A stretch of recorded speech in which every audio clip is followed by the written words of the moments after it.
भारत का prime minister Pakistan जाता है और सुलह करता है और अगले दिन गुजर जाता है और इसकी कोई इंक्वायरी नहीं होती है। ये है कहानी लाल बहादुर शास्त्री जी की मिस्टीरियस डेथ की। The government did not consider any inquiry to be necessary. Indira ji से शास्त्री जी के डेथ के बारे में पूछा गया तो उनका जवाब ये था, सारे रिकॉर्ड्स ये कहते हैं कि शास्त्री जी की डेथ एक नेचुरल डेथ थी, लेकिन कुछ रिकॉर्ड ऐसे हैं जो कि मर्डर के पॉसिबिलिटी की तरफ इशारा करते हैं। 1964 में भारत के दूसरे प्रधानमंत्री शास्त्री जी बने, एक ऐसे समय जब भारत की उन्हें सबसे ज्यादा जरूरत थी। देश को व्हाइट रेवोल्यूशन देने वाले शास्त्री जी थे, देश को ग्रीन रेवोल्यूशन देने वाले शास्त्री जी थे। वो गांधी जी के फॉलोअर थे, लेकिन 1965 में जब पाकिस्तान ने भारत के ऊपर अटैक किया तो उसे मुंह तोड़ जवाब देने वाले शास्त्री जी थे। इस युद्ध में भारत की सेना पीओके तो छोड़िए लाहौर तक पहुंच गई थी।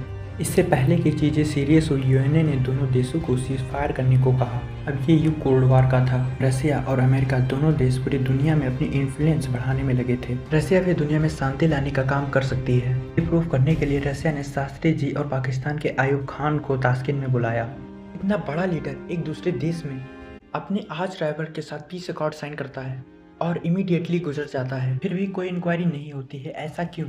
धर ने अपनी किताब your prime minister is dead में इस पूरे सब्जेक्ट पर थ्योरली सर्च किया, प्रॉपरली इन्वेस्टिगेट किया और इसमें वो 3 थ्योरी प्रेजेंट करते हैं। थ्योरी नंबर 1, सीआईए ने ताशकंद अकॉर्ड फेल होने के कारण शास्त्री जी का मर्डर किया। थ्योरी नंबर 2, केजीबी यानी रशियन इंटेलिजेंस ने शास्त्री जी को पॉइजन देकर मारा। थ्योरी नंबर 3, भारत के पॉलिटिशियंस ने ही अपने फायदे के लिए शास्त्री जी का मर्डर किया। मिस्ट्री नंबर 1 कहते हैं जब शास्त्री जी को थोड़ा सा अनकंफर्टेबल फील हुआ तो वो अपना स्वीट छोड़कर अपने साथियों के कमरे के पास पहुंचे। हैरानी की बात यह है कि उनके कमरे में ही 3 फोन थे। उनमें से एक फोन उठाने पर सीधा सिक्योरिटी को बजर बजता, लेकिन शास्त्री जी ने कभी ये फोन यूज ही नहीं किए, उठाया ही नहीं। क्यों वो पर्सनली उठकर अपने साथियों के कमरे में गए? क्या वो कोई मैसेज देना चाहते थे? मिस्ट्री नंबर 2, पोस्टमार्टम से डेथ के रीजन साफ साफ क्लियर हो सकते हैं। रशियन इंटेलिजेंस ने ऑफर भी किया कि हम शास्त्री जी की बॉडी का पोस्टमार्टम करेंगे, लेकिन उनके ही भारत के साथियों ने इस ऑफर को रिजेक्ट कर दिया। ऐसा क्यों? मिस्ट्री नंबर 3, जब उनको भारत लाया गया तो उनके बॉडी पर काले नीले निशान थे। ऐसा क्यों? एज इफ उनके बॉडी पर किसी ने अंदर से इंक डाली हो। उनके बॉडी के पास किसी फैमिली मेंबर को भी आने नहीं दिया। जब उनकी वाइफ ने इन निशानों के बारे में पूछा तब उनके पूरे फेस पर चंदन लगाया गया कि इनका ये निशान ढक जाए। उनके नेक पर और उनके पेट पर खून के निशान थे, मानो किसी ने होल किया हो। उनकी ये कैप जो कि वो हमेशा पहनते वो खून से लथपथ थी, जो आज भी वैसे ही प्रिजर्व की गई है। मिस्ट्री नंबर 4, उनके डेथ के 1 साल बाद ब्लिट्ज नाम की टैबलॉइड ने उनका एक लास्ट लेटर प्रिंट किया जिसमें पाकिस्तान के साथ पीस की बातें की गई थी। बाद में पता चला कि ये लेटर फेक है। ये लेटर शास्त्री जी ने कभी लिखा ही नहीं था। जरा सोचिए, एक प्राइम मिनिस्टर का फेक लेटर वही इंसान लिख सकता है जिसको ये गारंटी हो कि ये लेटर फेक है। ये कहने के लिए प्राइम मिनिस्टर भारत पहुंचेंगे ही नहीं। पार्लियामेंट में इस लेटर के बारे में एक सिंपल सा सवाल उठाया गया कि अगर ये रिकॉर्ड असली है तो हम रिकॉर्ड्स में जाकर इसका सीरियल नंबर निकाल सकते हैं, क्योंकि एक बार ये पता चल जाए कि ये लेटर किसने लिखा था तो प्रूव होता कि किसी न किसी को तो उनके डेथ के बारे में पता था। लेकिन इसका जवाब देने से पहले ही चेयरमैन सर ने कहा the question is are over.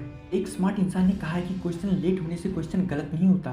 Mystery number 5, Tashkent में जो उनका कुक था उसका आगे क्या हुआ किसी को नहीं पता।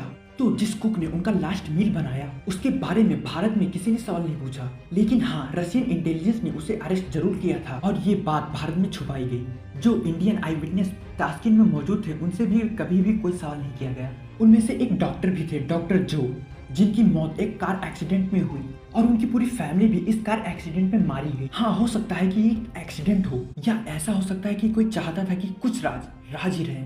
मिस्ट्री नंबर 6, अनुज सर ने 2009 में राइट टू इन्फॉर्मेशन के अंदर शास्त्री जी के डेथ के ऑफिशियल रिकॉर्ड्स मांगे, लेकिन गवर्नमेंट ने कहा इंटरनेशनल रिलेशनशिप मेंटेन करने के लिए इन रिपोर्ट्स को कॉन्फिडेंशियल रखना जरूरी है। ऑन दी अदर हैंड पिछले कुछ सालों में केजीबी और सीआईए ने दोनों ने अपनी तरफ से कुछ क्लासिफाइड रिकॉर्ड्स जारी किए, तो इस सारे डाटा के साथ इस केस में काफी ज्यादा मदद हो सकती है। लेकिन हमारे खुद के देश में ही हमारे प्राइम मिनिस्टर की डेथ कैसे हुई ये समझना जरूरी नहीं समझा। लेकिन क्यों कोई उन्हें मारना चाहेगा? उन्हें मारकर किसी को क्या मिलेगा? शायद मोटर टास्किंग अकॉर्ड्स में ही हिडन है। लॉन्ग लास्टिंग पीस के लिए भारत ने जो हो सकता था वो किया। जो फौज लाहौर तक पहुंच गई थी उसे वापस बुलाया, लेकिन एक इम्पोर्टेंट स्टेप टास्किंग अकॉर्ड से मिसिंग था और वो थी पाकिस्तान की कश्मीर में इन्वॉल्वमेंट। अगर आप भी हमारी तरह सच जाना चाहते हैं तो इस वीडियो को शेयर करें।